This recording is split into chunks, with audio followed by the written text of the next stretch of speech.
What's really good? We are back with a brand new Pokemon Sun and Moon Wi-Fi battle. You already know who it is. It's your boy Shofu, avatar on the left, fresh shirt, fresh backpack, fresh hat, and fresh glasses that actually don't connect to your ears. I don't know why they did that, but if you pay attention in the game, if you put glasses on, they just sit on your face. They're not even being held up by your ears. It's like I'm Arthur out here. Like, what's going on? But anyways, we have a battle against Royal. This battle is going to be taking place at level 50 because it was a lot to ask people to bring a level 100 team, 2 days after they beat the game. So I allowed some level 50 battles. His team was still competitive, so make no mistake in that, but they just weren't level 100 yet, so it's not a big deal. But I'm bringing this team, just threw a bunch of random Pokemon together, honestly.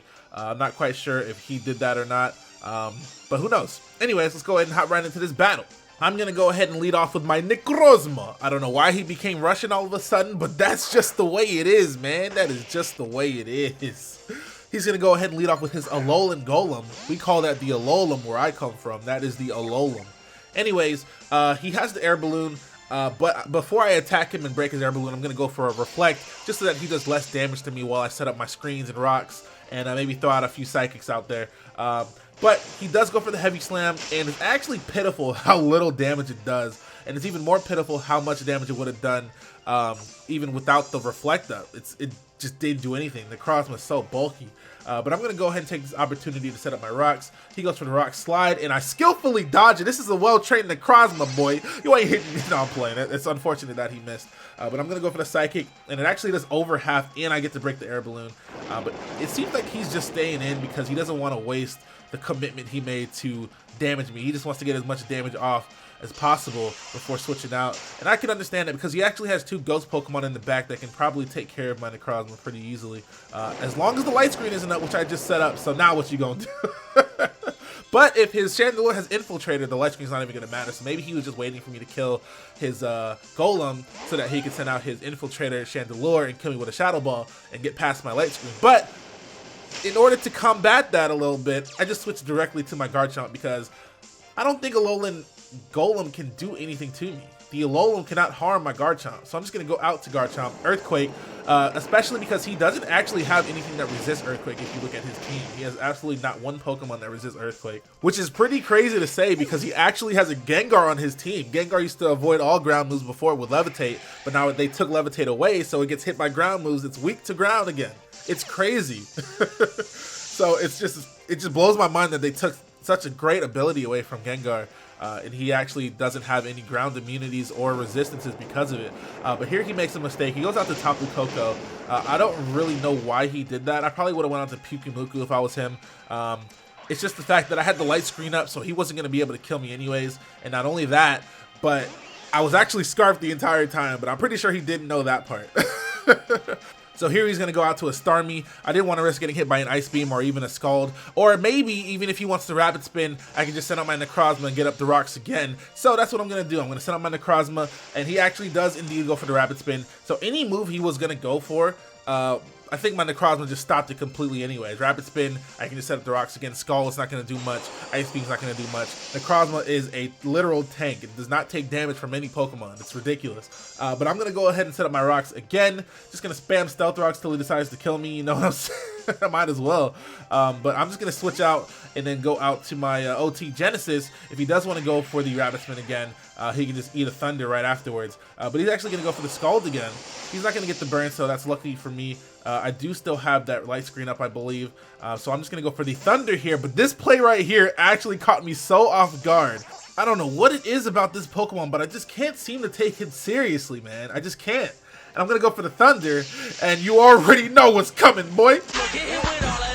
See, now the thing about this is I hit him with all of that, but then he uses innards out and hits me with all of that right back. Like, what the hell, man? I didn't even remember that it got that ability. I wasn't even thinking about it. I killed him only to kill myself. That is clean. I'm about to keep a PYUKUMUKU on every team, boy. That is like it's like a destiny bond, man. Depending on how much HP the Pokemon that killed you has. But anyways, it just threw me off. Okay, we're back though. Okay, he's gonna send out the Ruby.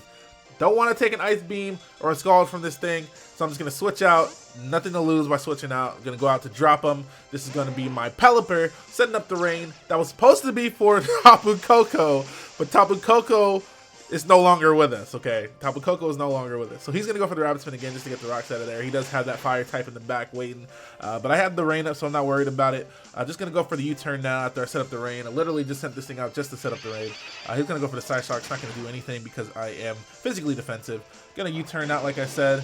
I'm actually going to bring out my Golduck because I know that I can start running through his team now. A Hydro Pump should kill this Starmie from where it is. Also, I have the Rain up. I have the Swift Swim. Everything is set up for my Golduck to start sweeping. But, of course, we all know this game doesn't care about anybody.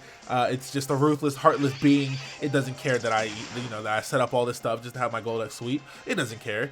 I'm still going to miss the Hydro Pump.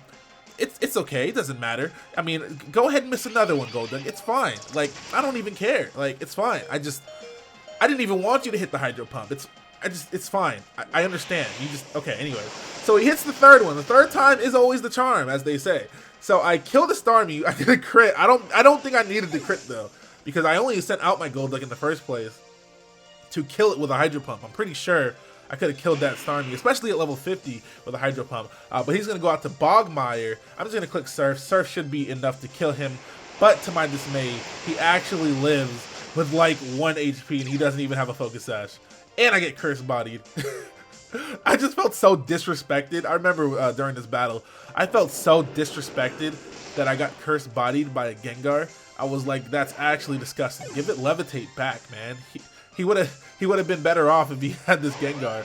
But I'm just gonna send out my Ashy Boy, and I named him Ashy Boy because he got that rough skin. You know what I'm saying? I think I sent out Ashy Boy. I'm gonna go for the Earthquake, and then I'm gonna go for the Earthquake on the Chandelure, and that's gonna be the end of the battle. So that was a fantastic game, Royal. Had a blast playing this game. Also, great play with that PYUKUMUKU. You showed me something new. Definitely going to be taking notes on all the new things that I learned. See, I don't even care if I lose at the beginning of a generation because I have to learn somehow.